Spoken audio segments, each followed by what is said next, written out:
السلام عليكم ورحمة الله وبركاته. أهلا بكم في فيديو جديد وفيديو جميل يا جماعة، وما زال الحديث بتاعنا مستمر عن رياضة العد في دولة المغرب، والنهاردة هنشاهد منافسة قوية ومنافسة شرسة.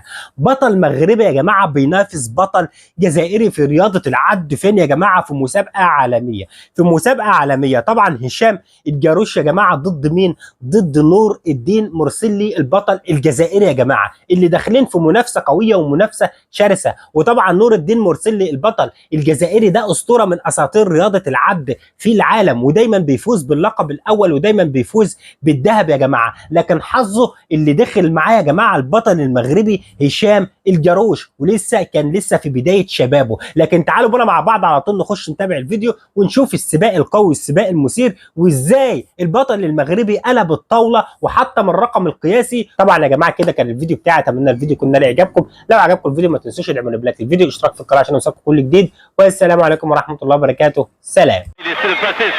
Jamais ça n'est arrivé ça. On n'a jamais vu cette image, jamais vu. Hicham El Guerrouj qui attaque Nourdine Morselli. Morselli va-t-il résister? C'est peut-être un passage de témoin exceptionnel auquel on assiste ici à Milan. Hicham El Guerrouj est le nouveau roi du demi-fond. Il est passé sans problème, victoire historique. Hicham El Guerrouj devant Nourdine Morselli qui n'assiste pas. Oh oui. Et quelle victoire! c'est facile de dire après. Je vous l'avais dit avant, vous le savez aussi, nous étions tristes à Atlanta. Bien sûr, les conditions